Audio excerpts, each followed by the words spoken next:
Hello and welcome to another episode of Prash's Murder Map. I'm your host Prash, and today we're going to travel to Alton in the south of England and jump aboard the old-fashioned steam railway known as the Watercress Line, so called because it was used to transport watercress from Alresford up to London and the Midlands between the 1890s and the 1960s. Other than the heritage railway, Alton is also known for its museums, historical buildings, Roman archaeological finds, and a civil war battle in 1643 between the Royalists and the Parliamentarians. The area was also home to 18th century English novelist Jane Austen, and has always been considered a safe and quiet place to live, known today as Hampshire's friendliest market town. Back in the 19th century, the area was quieter and safer still, or at least that's what everyone thought, until one terrible day on Saturday the 24th of August 1867. Ever since, this unassuming little spot on the map has been marked by the blood-stained handprint of a young girl who met a tragic end. Fanny Adams was born in 1859, the fourth of 6 children, to bricklayer George Adams and his wife Harriet. The family lived in a cottage at 141 Tanhouse Lane. Tanhouse Lane these days looks quite different from how it did back then. The old-fashioned narrowness is still apparent, but it looks like all the old cottages were demolished long ago to make way for newer, modern houses. But one thing is still the same: the road still leads straight into a path towards Flood Meadows, a green and natural walking and cycling area alongside the River Wey, which is a popular place for children and families to explore, just as it was back in 1867. Fanny Adams, her younger sister Lizzie, and their friend Minnie Warner enjoyed spending sunny afternoons there, and their parents were happy to let them go alone as it wasn't far away, and besides, there had never been any serious crimes in the area in living memory. What happened next would change that parochial innocence forever. On their way to Flood Meadows, the 3 girls met Frederick Baker, a smartly dressed 29-year-old solicitor's clerk. In the book Victorian Murders by Jan Bonderson, which is well worth a read if you're interested in crimes during this time period, Baker is described as a friend of little children, who often spoke to them and gave them money to buy sweets. Now, to us in the modern day, this sounds very weird, as any man of nearly 30 who took such an interest in young girls but had no children of his own would probably be viewed with suspicion. But remember the context of the time period. The internet didn't exist, and without mass media, people wouldn't have heard about all the abductions and murders that become headline news in an instant today. In an area like Alton, that had always been known to its residents as safe and peaceful, why would they have seen Mr. Baker's friendliness as a threat? Baker gave a penny and a half to Lizzie Adams and Minnie Warner, and a halfpenny to Fanny, then stood watching as the girls played and picked berries, but he didn't say a word. Then suddenly, with no warning, he picked Fanny up and ran off with her. The other 2 girls ran home, but according to some sources, there was a delay before they told anyone what had happened. If this is true, it's not clear why, but it could have been that the adults weren't home at the time, so they simply carried on playing until their neighbour Mrs. Gardner asked them where Fanny was. Again, you might think that the girls' behaviour sounds strange, but they probably had no reason to think Frederick Baker had murder on his mind. Fanny was 8 years old at the time, Minnie Warner was about the same age, and Lizzie was only 5, so they may not have realised the need for urgency. When they eventually explained what had happened, Mrs. Gardner and Mrs. Adams hurried to the Flood Meadows. A prickle of fear was itching at the back of their minds, but panic hadn't fully set in yet, as they hoped it was all a misunderstanding and would have an innocent explanation. Soon it would become horribly clear that the opposite was true. They found Baker loitering near a gate, which separated the meadows from the hop garden, which is a place for growing hops, the flowers used to make beer, and some herbal medicines. The two women had brought Minnie Warner with them, and she identified him as the man who had given them money and run off with Fanny. At first, Baker flatly denied taking the young girl, although he admitted to giving them money for sweets. Mrs. Gardner was growing more worried by the minute and exclaimed, "I've a great mind to give you in charge of the police." Baker replied, "You can do so if you like." He seemed blasé, as though he didn't care whether the police were called or not. Despite their concerns, Mrs. Adams and Mrs. Gardner knew of Mr. Baker and were aware that he was a solicitor's clerk, so they didn't push the point and continued to hope that Fanny had just wandered off to play elsewhere and that Lizzie and Minnie had let their imaginations run wild, so they went home. In those days, someone having a respectable job would have been enough to convince most people that they could be trusted, whereas now we know that many killers can appear normal on the outside. An example of this is John Wayne Gacy, who was well respected in his community and regularly dressed up as a clown to entertain children in hospital, meanwhile killing at least 33 people. The women returned home, but when Fanny still hadn't appeared by 7 p.m, they enlisted more of the neighbours into a search party.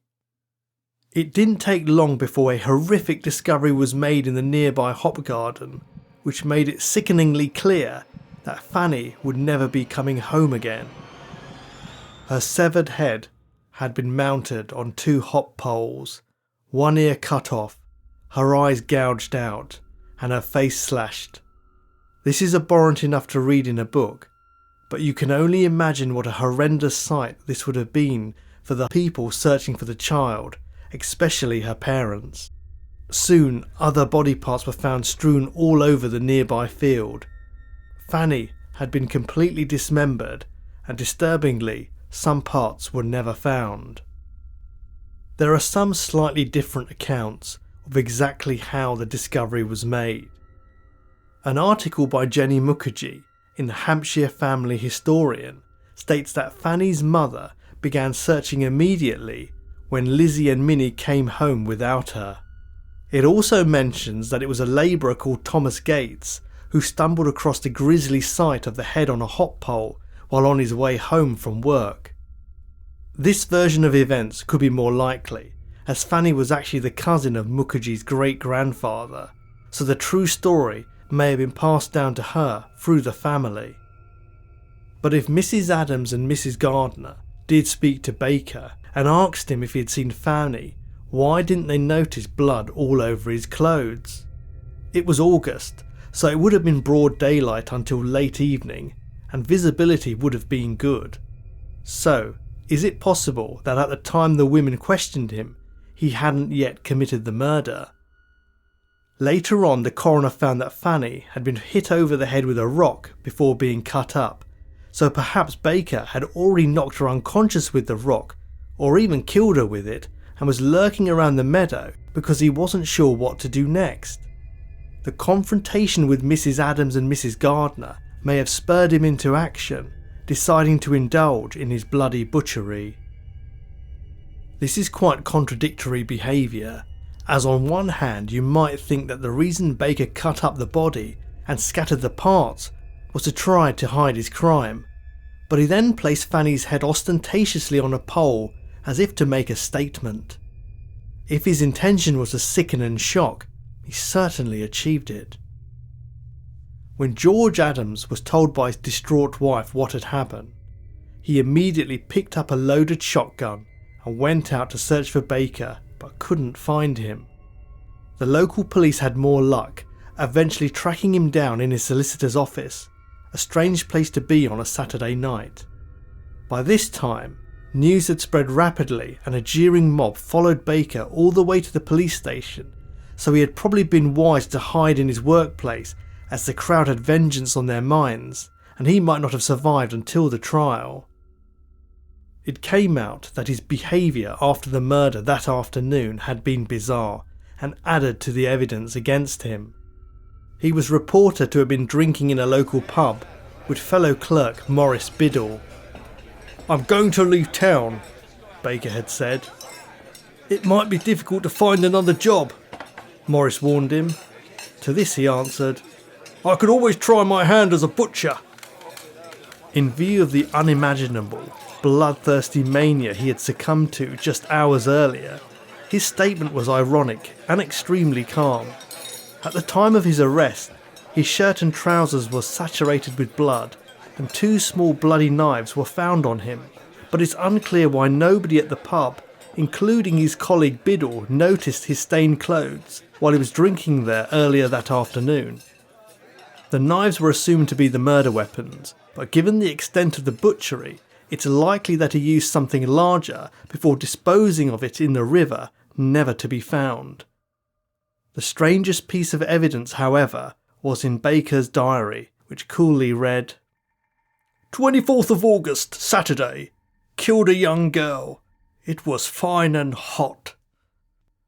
The sheer brutality of his crime, and the fact he had targeted such a young child, would shock even the most hardened of murderers in prison today. So what could have made an outwardly normal young man into such a vicious killer who described his depraved carnage so nonchalantly? Baker's parents had been religious and well respected, and ensured their son received a good education.